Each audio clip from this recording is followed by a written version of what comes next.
কয়লা জাতীয় সম্পদ। কেন কয়লা চুরির ক্ষেত্রে শুধু তৃণমূলকে ধরলে হবে?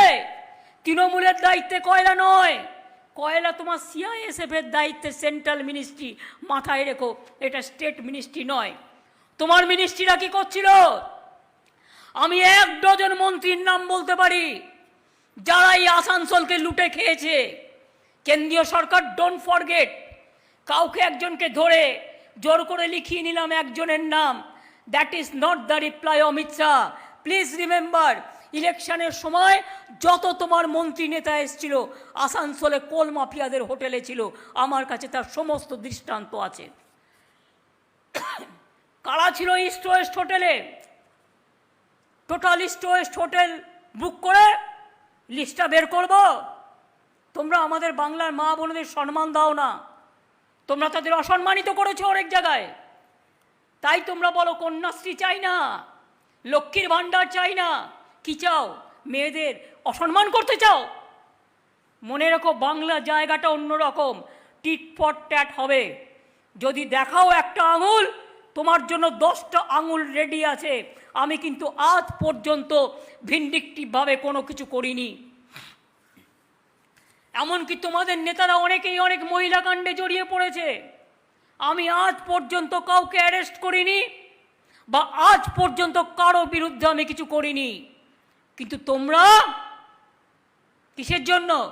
পলিটিক্যালি লড়ো অভিষেককে, পলিটিক্যালি লড়ো বক্সিকে, পলিটিক্যালি লড়ো পার্থকে, পলিটিক্যালি লড়ো আমাদের তিরাঙ্কুরকে, পলিটিক্যালি লড়ো রক্তকে, পলিটিক্যালি লড়ো সিদ্দিকুল্লাহকে, পলিটিক্যালি লড়ো তুমি আমাদের জওহর সরকারকে, পলিটিক্যালি লড়ো কাকলিকে, পলিটিক্যালি লড়ো কল্যাণকে, পলিটিক্যালি লড়ো সাজ্জা আহমেদকে, পলিটিক্যালি লড়ো আমার বীর বাহাদুর টুডু সোরেনকে, পলিটিক্যালি লড়ো আমার বীরবাহা হাসদাকে, পলিটিক্যালি লড়ো আমাদের মমতাবালা ঠাকুরকে। পলিটিক্যালি লড়তে পারছো না? একটা ছোট্ট ইঁদুর বের করেছো ব্যাগ থেকে, পকেট থেকে একটা ছোট্ট নেংটি ইঁদুর ঢুকিয়ে রেখে দিয়েছো। ওই নেংটি ইঁদুরটা যে তোমার পকেট কেটে দিয়েছে তুমি সেটা দেখোনি?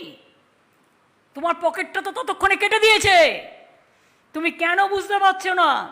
তুমি একটা ইডি দেখাবে, আমি ওই ইডির কাছে আমি বস্তা ভরে কাগজ পাঠাবো।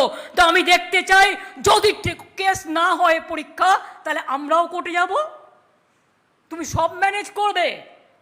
মনে রেখো সব ম্যানেজ করা অত সহজ নয়। সবটাই তো ম্যানেজ করে বসে আছো, দেশটাকে ড্যামেজ করে। মনে রেখে দিও আজও পৃথিবীর কিছু কিছু লোক আছে যারা ভয় পায় না, কথা বলতে পারে।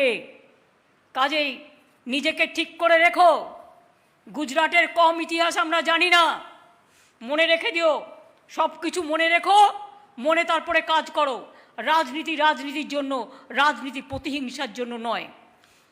তোমরা যদি মনে করো রাজনীতি করে রাজনীতি করবে সৌজন্যতা দেখিয়ে, রাজনীতি সৌজন্যতা রাজনীতি। আমি জীবনে এত ভিন্ডিকটিভ প্রতিহিংসামূলক রাজনীতি, আমি ছোট্টবেলা থেকে রাজনীতি করি, আমার 12-13 বছর বয়স থেকে আমি এরকম দেখিনি। हमने कभी नहीं देखा इतना भिंडिक्टिव पॉलिटिक्स। मैं भी 12-13 साल से, मेरे को पिताजी ने फ्रीडम फाइटर थे, हम उसका सब बात सुन के हम पॉलिटिक्स किया है। मैंने नेताजी को आदर्शों पर विश्वास करती हूँ, विवेकानंद को आदर्शों को विश्वास करती हूँ, डॉक्टर राजेंद्र प्रसाद को विश्वास करती हूँ, बाबा साहेब अम्बेडकर को विश्वास करती हूँ, मौलाना अबुल कलाम आजाद को विश्वास करती हूँ, लाल बाल पाल से शिक्षा लेती हूँ। हमेशा राजनीति कभी नहीं करते हैं कि जिसको तुम पॉलिटिकली नहीं लड़ सकते हो उसका खिलाफ में तुम ईडी सीबीआई दिखाते हो। अब तुम्हारा पार्टी का खिलाफ में कितना है, कितना सीबीआई किया, कितना नेशनल ह्यूमन राइट्स कमीशन को तुम यूपी में भेजा, जब हाथरस हुआ भेजा, कितना सीबीआई भेजा, कितना ह्यूमन राइट्स कमीशन भेजा। अरे हमारा इधर में पोस्ट पोल वायलेंस में 5 बीजेपी का वर्कर का डेथ हुआ है, जो ह्यूमन राइट्स कमीशन का रिपोर्ट में बोला है, ह्यूमन राइट्स कमीशन का रिपोर्ट में बोला है, लेकिन उसमें 16 तृणमूल कांग्रेस है। तो तुम 5 को भेज दिया, इधर उधर जाके झगड़ा करते हैं। हमको सीबीआई से कोई इतराज नहीं है, लेकिन बीजेपी को लीडर को लेके क्यों गांव में जाएगा गड़बड़ करने के लिए, झगड़ा करने के लिए। Let them work impartially, let them work as per their rules, I have no problem. लेकिन ह्यूमन राइट्स कमीशन खाली बंगाल के लिए, त्रिपुरा के लिए क्यों नहीं है? हर रोज हमारा महिला को मारते हैं, डंडा देके खून निकालते हैं, हर रोज हमारा पुलिस सिक्योरिटी जो एमपी का साथ दिया उसको भी मार के डंडा मार के खून निकाला, एक टिटेनस इंजेक्शन भी नहीं दिया। प्रतिदिन त्रिपुराয় মারছেন, প্রতিদিন আসামে মেরেছেন। এনআরসি নিয়ে আন্দোলন হচ্ছিল আসামে, আমি আন্দোলন করছিলাম, আমাদের এমপিদের আপনারা আসামে ঢুকতে দেননি, মনে রাখবেন। হাতরাস নিয়ে আমি এমপি টিম পাঠিয়েছিলাম, আপনারা ঢুকতে দেননি, মনে রাখবেন। আর আপনার ন্যাশনাল হিউম্যান রাইটস কমিশন থেকে শুরু করে যতগুলো সব কমিশনগুলোকে পলিটিক্যাল বানিয়ে দিয়েছেন, আর সব কটা বিজেপির member. I am sorry to say, আমার দেখার আমার এখানে একটাও তৃণমূলের মেম্বার আছে কিনা হিউম্যান রাইটস কমিশনে। আর আপনাকে আমি চোখে আঙুল দিয়ে দেখিয়ে দিচ্ছি, যে লোকটা কোর্টে রিপোর্ট সাবমিট করেছে, he is a BJP man.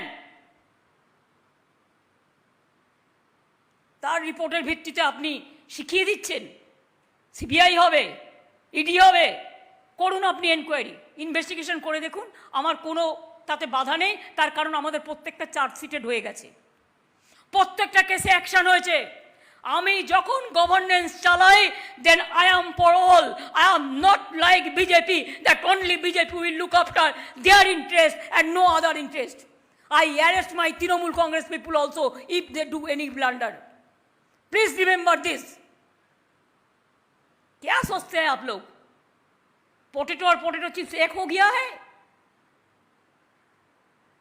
भाई हमारा हिम्मत है लड़ने के लिए, इसी के लिए कि जिंदगी से सब जब शुरू किया है, हम गलती नहीं करने का कोशिश किया है जानबूझ के।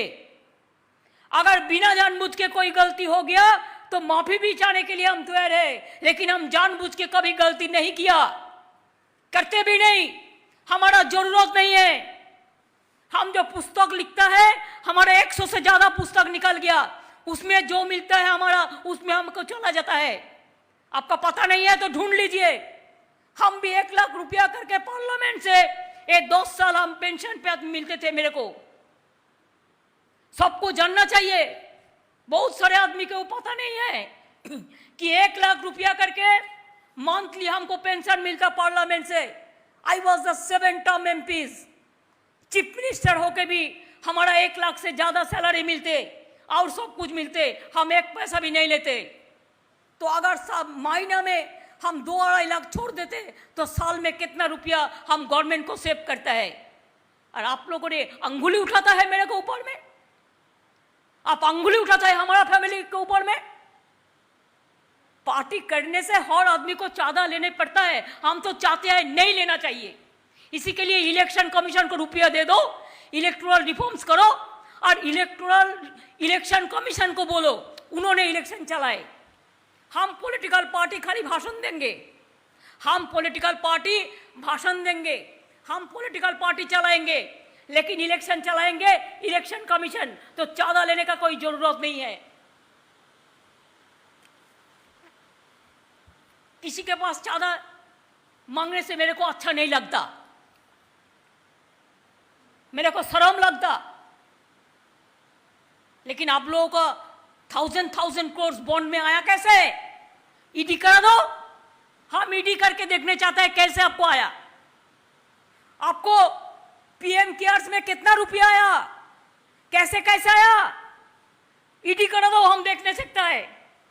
पब्लिक को बोलो, आप भिस्ता इतना बड़ा पूरा एरिया जुड़ के बनाते हैं, कितना हजार करोड़ रुपया का, और रुपया कैसे आया हम जानने चाहता है।